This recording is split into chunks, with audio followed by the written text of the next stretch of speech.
오늘은 추수감사주일로 하나님께 예배를 드리고 있습니다.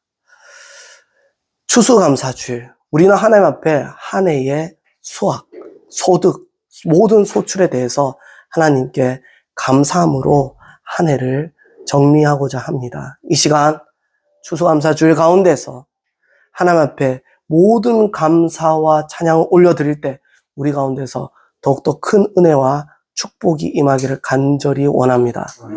이 추수감사절의 유래는 미국 북미 지역의 청교도 신앙에서 유래하였습니다. 영국에서 신대륙으로 이주한 청교도들이 이주한 첫 해에 혹독한 추위와 질병을 겪으면서 적응하지 못하고 많은 목숨을 잃은 자들이 있었습니다. 그래서 그들은 더욱더 신앙으로 의지하면서 더욱더 하나님만을 의지하며 그곳에서 복음의 불을 지펴 나가기 시작했습니다. 이러한 가운데서 이러한 아픔과 시련을 겪은 후에 정착지에서 처음으로 추수를 거두게 됩니다. 그때 하나님 앞에 첫 추수를 마친 것을 기념하여 하나님께 감사 기도를 올리고 예배를 드리며 잔치를 열게 됩니다. 그때 당시 청교도들이 그들에게 도움을 주었던 원주민들과 함께 곡식과 야생 칠면조 등의 음식을 나눠 먹으면서 수확의 기쁨을 함께 나누었다고 알려져 있습니다. 북미에서 시작된 추수감사주일, 바로 그것이 복음의 흐름을 따라서 한국으로 들어오면서 지금 미국에서 하는 땡스기빙 데이가 한국에서 추수감사주일로 예배 드리게 된 것입니다. 이 추수감사주일에 처음 유래된 의미는 추수의 첫 열매와 수확의 감사함으로 먼저 시작된 것이죠. 첫 수확의 감사. 첫 수확의 감사, 어떤 절기와 연관이 있을까요? 추수의 첫 수확 열매의 감사함으로 드린 절기는 바로 초실절에 속하게 됩니다. 이 초실절은 비코르라는 원어를 사용하는데 이 원어의 뜻은 장자라는 말에서 비롯된 말입니다. 장자. 여러분, 장자의 죽음 어디에 있었죠? 바로 출애굽 때. 이스라엘 백성의 출애굽 당시에 이집트를 하나님께서 심판하실 때에 그때 무엇이 있었죠? 장자의 죽음이 있었어요. 그때 이스라엘 백성들의 표식을 남긴 이스라엘 백성들은 장자의 죽음을 면하였고 누군 죽었죠? 네. 이집트 사람들 그리고 가축들도 장자는 죽게 되었습니다. 하나님께서 장자의 죽음으로 심판하신 것이죠. 그리고 하나님께서는 이스라엘은 그 죽음에서 살리시면서 하나님께서 이스라엘의 그 장자들을 죽음에서 살리셨잖아요. 그러면서 하나님께서 명확하게 이야기하셨습니다. 출애굽기 34장 19절 말씀입니다. 태를 처음 열고 나온 것은 모두 나의 것이다. 출애굽기 23장 16절에도 이렇게 말씀하고 있습니다. 너희가 애써서 밭에 씨를 뿌려서 거둔 곡식의 첫 열매로 맥주절을 지켜야 한다. 무엇으로요? 첫 열매로. 즉 사람의 처음 태만 중요할까요? 아니요. 곡식 소산의 첫 열매도 중요합니다. 또 이 첫 열매, 첫 것을 하나님 앞에 귀하게 드린, 예배를 드린 사람, 제사를 드린 사람 누구였죠? 아벨과 가인 중에 누구예요? 아벨. 하나님은 첫 것, 가장 귀하게 보세요. 내가 처음으로 받은 이 소산, 소출, 이거는 내 것이 아니라 원래 하나님 거니까 하나님 앞에 감사함으로 정성껏 드리니까 하나님 어떻게 받아요?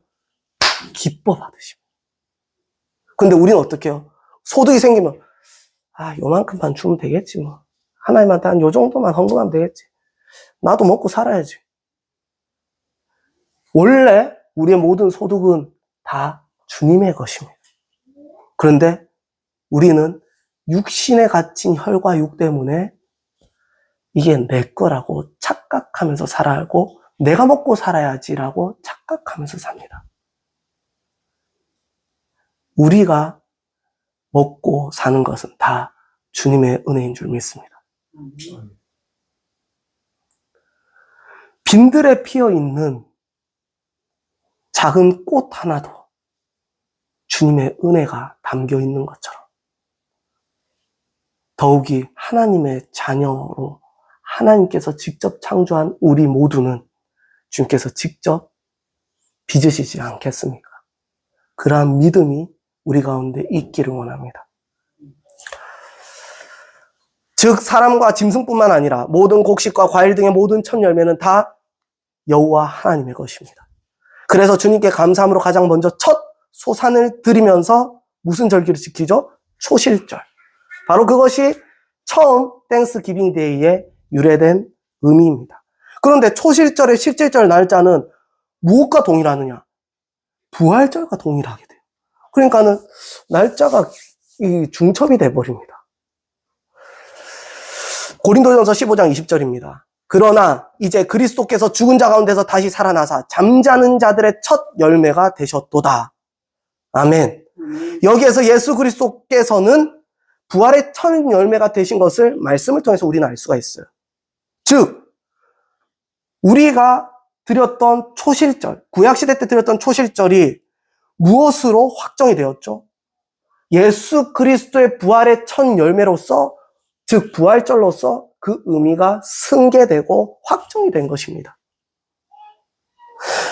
하지만 초실절이 부활절 절기로 대체돼 버리면은 추수감사절의 의미가 중첩이 돼 버리기 때문에 의미가 없어지는 것이 아닌가라는 생각이 들 수도 있습니다.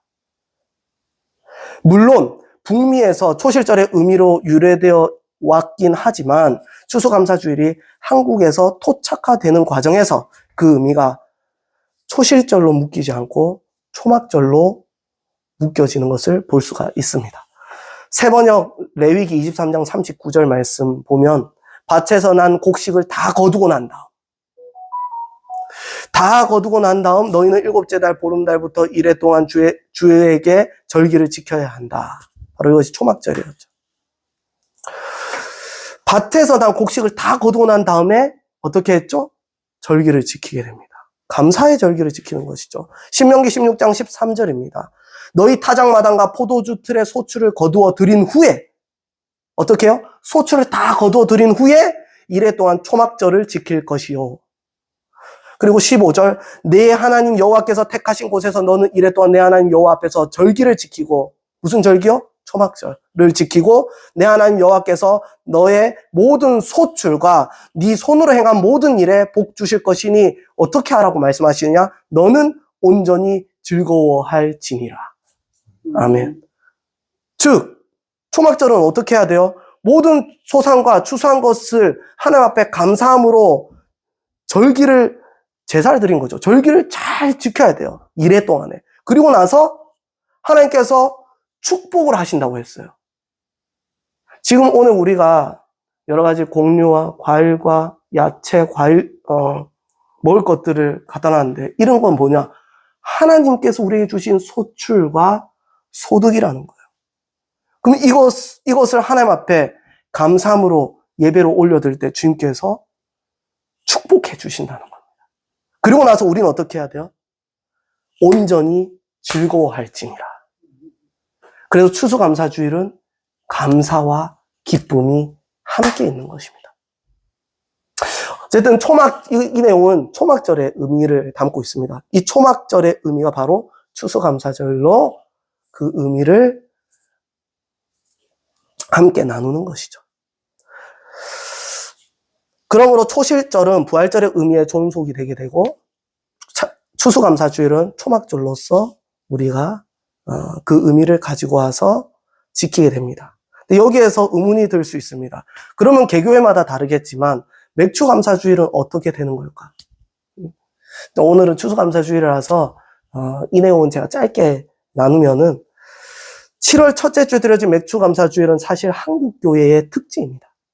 1930년대 한국교회는 농경 중심의 사회였기 때문에 맥추감사절의 절로 전반기에 농사 지은 걸로 하나님 앞에 감사함으로 예배를 드렸던 것이죠. 그리고 특별히 농경 중심의 사회였고 그 당시 때 일제강점기의 한국교회는 굉장히 가난하고 궁핍한 시기였어요. 그래서 교회의 재정이 넉넉할까요? 궁핍할까요? 굉장히 교회의 재정이 어려웠어요. 그러다 보니까 다 같이 서로 돕고 그 어려운 교회 재정 운영상 전반기 1년의 중간에 함께 하나님 앞에 감사를 드릴 겸 십시일반 서로 하나님 앞에 나누고 드렸던 그런 절기로서 맥주 감사주의를 드렸던 것이죠. 근데 지금은 어떻습니까? 지금은 농경 중심 사회가 아닐 뿐더러 이 맥주 감사절의 의미에 대해서도 우리가 한번 생각을 해봐야 됩니다. 많은 사람들이 이 맥주 감사주일과 추수 감사주일을 좀 혼재해서 생각하던가 좀 의미를 통용해서 공존해서 쓰는 경우가 많습니다. 하지만 그렇지는 않습니다. 이 맥주 감사절의 의미는 첫 열매에 대한 의미가 좀 더 강합니다. 예수 그리스도께서 첫 열매가 되심으로써 부활절에 그 의미가 종속되어지고, 사실은 맥주 감사주일이 초실절이 아니라 칠칠절 의미로 해석하게 되면 이 오순절과 성령 강림주일과 중첩되게 됩니다. 그러니까는 맥주 감사주일은 어떻게 보면은 한국교회, 당시 농경 중심 사회였던 한국교회에서는 어려웠던 재정 상황에서 도움을 받을 수밖에 없었던 절기로서 채택을 한 것이 아닌가라고 보여집니다. 네. 그런데 지금은 우리가 도시 중심 사회가 되다 보니까, 그리고 이런 도시 중심 사회를 떠나서 절기의 의미가 하나님께서 중심이 되어야 되고 예수 그리스도를 교회의 머리로 그 의미가 해석이 되어야 됩니다. 그 의미가 완전성을 가져야 합니다.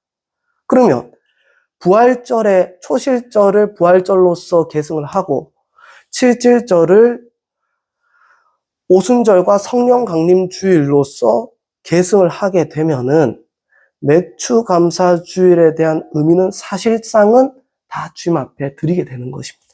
그런데도 맥주 감사 주일을 드리게 되는 것은 어쩌면은 인간적인 해석이 섞여 있을지도 모르겠습니다. 하나님 중심의 해석보다는 절기를 인간 중심의 해석으로 뭐라도 하나 끼워 넣는 듯이, 우리는 반드시 알아야 될 것이 인간 중심의 절기의 해석, 인간 중심의 성경 관점은 얼마나 위험하느냐. 인간 중심의 성경 관점은 사람이 중심적으로 인문학적이고 인본 중심적인 사상을 가지기 때문에, 시야와 관점을 가지기 때문에 결국 그 절기는 그리스도인의 표상이 될 수밖에 없습니다. 물론 이 모든 것이 다 잘못됐다고 할 수는 없어요.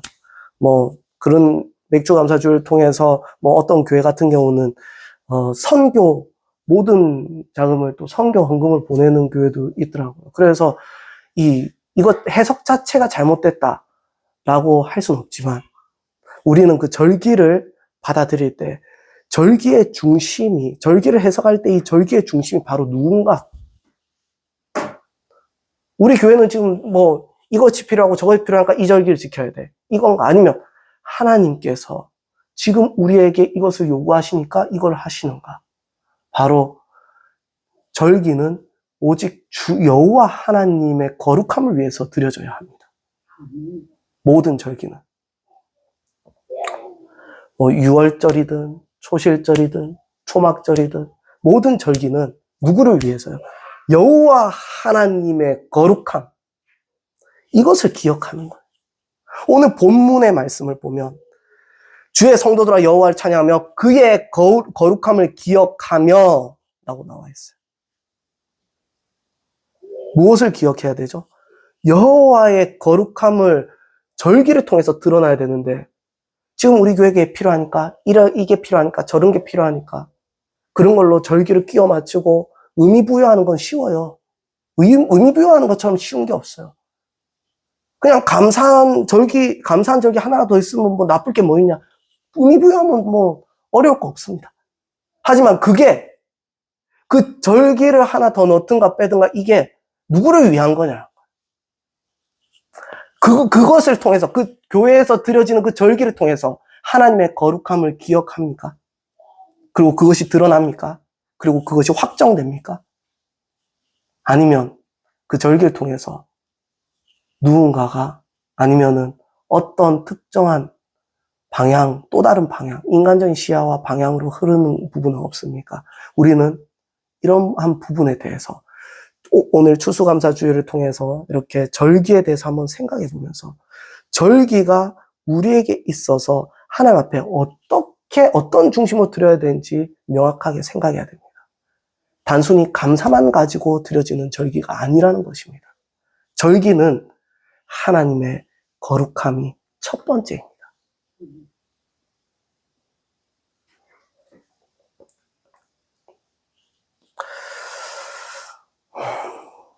예수 그리스도께서 첫 열매로서 부활주일의 초실절로 드리고 칠칠절로서 성령 강림주일을 보혜사 성령님의 역사로 해석하게 될 때 구약시대의 절기에 대한 의미는 예수 그리스도로 인하여서 확정이 될 줄 믿습니다.